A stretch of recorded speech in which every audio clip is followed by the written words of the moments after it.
बोलो विष्णु भगवान की जय। विष्णु पुराण नरसिंह अवतार। नरसिंह अवतार हिंदू धर्म ग्रंथों के अनुसार भगवान विष्णु के 10 अवतारों में से चतुर्थ अवतार है, जो वैशाख में शुक्ल पक्ष की चतुर्दशी को अवतरित हुए। पृथ्वी के उद्धार के समय भगवान ने वाराह अवतार धारण करके हिरण्याक्ष का वध किया। उसका बड़ा भाई हिरण्याकशिपु बड़ा रुष्ट हुआ। उसने अजय होने का संकल्प लिया। सहस्त्रों वर्ष बिना जल के वह सर्वथा स्थिर तप करता रहा। ब्रह्मा जी संतुष्ट हुए। दैत्य को वरदान मिला। उसने स्वर्ग पर अधिकार कर लिया। लोकपालों को मार भगा दिया। स्वतः संपूर्ण लोकों का अधिपति हो गया। देवता निरुपाय थे। असुर को किसी प्रकार वे पराजित नहीं कर सकते थे। हिरण्याकशिपु के 4 पुत्र थे।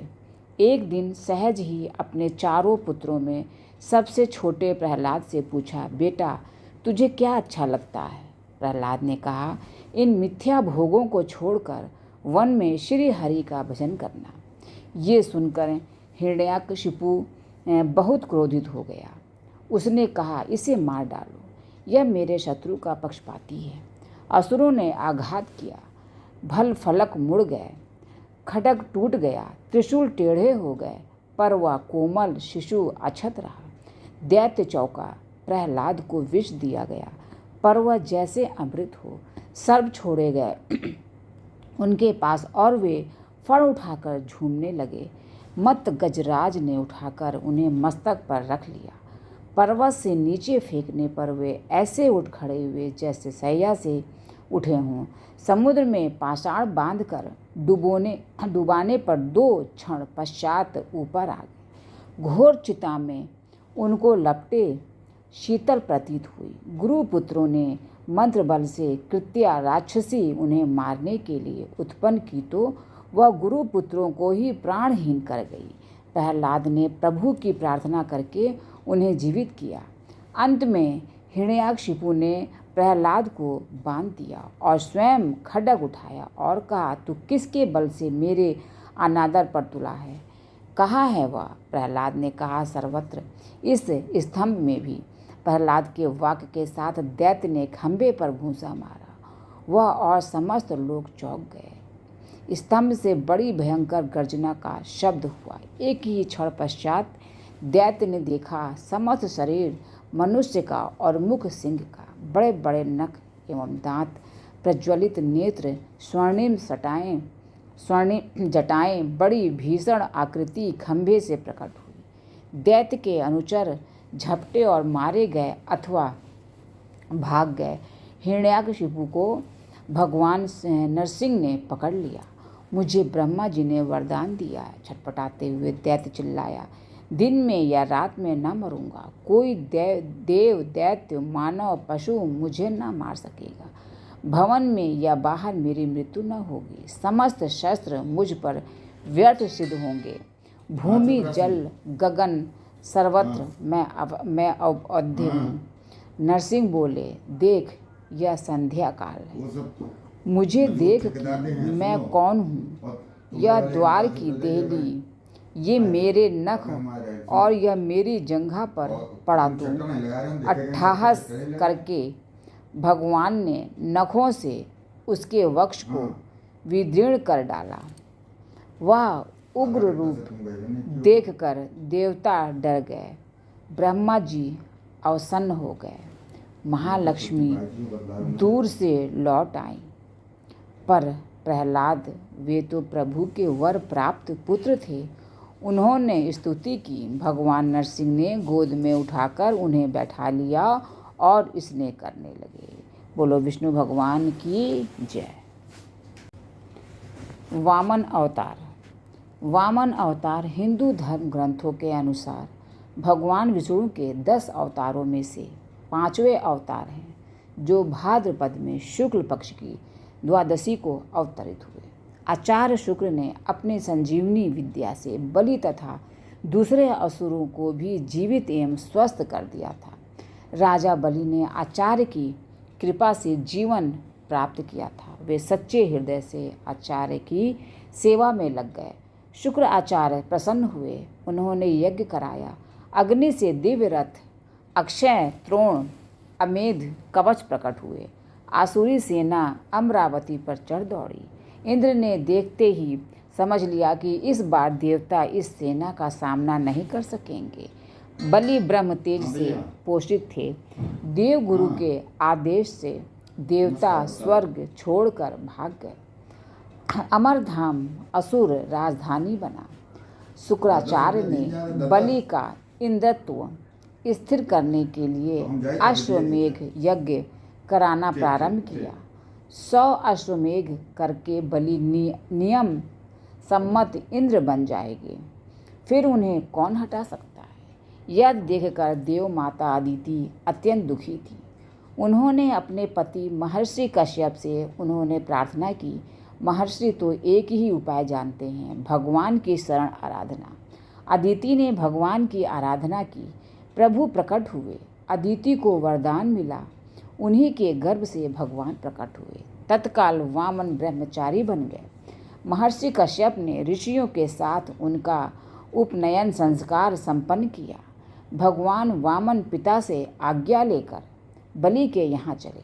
नर्मदा के उत्तर तट पर असुरेंद्र बलि अश्वमेघ यज्ञ में दीक्षित थे।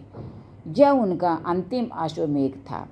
छत्र, पलाश, दंड तथा कमंडलू लिए जटाधारी अग्नि के समान तेजस्वी वामन ब्रह्मचारी वहाँ पधारे। बलि, शुक्राचार्य, ऋषिगण सभी उस तेज से अभिभूत अपनी अग्नियों के साथ उठ खड़े हुए। बलि ने उनके चरण धोए, पूजन किया और प्रार्थना की कि जो भी इच्छा हो वे मांग लें। मुझे अपने पैरों से 3 पद भूमि चाहिए। बलि के कुल की शूरता, उदारता आदि की प्रशंसा करके वामन ने मांगा। बलि ने बहुत आग्रह किया कि और कुछ मांगा जाए, पर वामन ने जो मांगना था वही मांगा था। 1 पद में पृथ्वी, 1 में स्वर्ग आदि लोक तथा शरीर से समस्त नभ व्याप्त कर लिया उन्होंने। उनका वाम पद ब्रह्मलोक से ऊपर तक गया। उसके अंगुष्ठ नख से ब्रह्मांड का आवरण तनिक टूट गया। ब्रह्मदेव वहाँ से ब्रह्मांड में प्रविष्ट हुआ। ब्रह्मा जी ने भगवान का चरण धोया और चरणों दक के साथ उस ब्रह्म को अपने कमंडलू में ले लिया। वही ब्रह्मद्रव गंगा जी बना।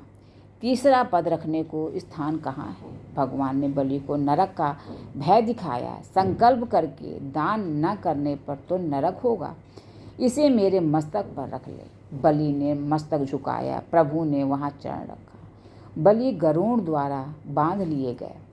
तुम अगले मनवंतर में इंद्र बनोगे, तब तक सूतल में निवास करो। मैं नित्य तुम्हारे द्वार पर गदा पड़ी उपस्थित रहूँगा। दया में द्रवित हुए प्रहलाद के साथ बलि सब असुरों को लेकर स्वर्ग अधिक ऐश्वर्य संपन्न सूतल लोक में पधारे। शुक्राचार्य ने भगवान के आदेश से यज्ञ पूरा किया। बोलो विष्णु भगवान की जय।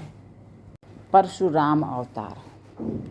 परशुराम राजा प्रसेनजीत की पुत्री रेणुका और भृगुवंशीय जमदग्नि के पुत्र विष्णु के अवतार और शिव के परम भक्त थे। इन्हें शिव से विशेष परशु प्राप्त हुआ था। इनका नाम तो राम था, किंतु शंकर द्वारा प्रदत्त अमोघ परशु को सदैव धारण किए रहने के कारण ये परशुराम कहलाते थे। विष्णु के 10 अवतारों में से छठा अवतार, जो वामन एवं रामचंद्र के मध्य में गिने जाते हैं, जमदग्नि के पुत्र होने के कारण ये जामदग्नि की भी कहे जाते हैं। उनकी माँ जल का कलश लेकर भरने के लिए नदी पर गई। वहाँ गंधर्व चित्ररथ अप्सराओं के साथ जल क्रीड़ा कर रहा था। उसे देखने में रेणुका इतनी तन्मय हो गई कि जल लाने में विलंब हो गया तथा यज्ञ का समय व्यतीत हो गया।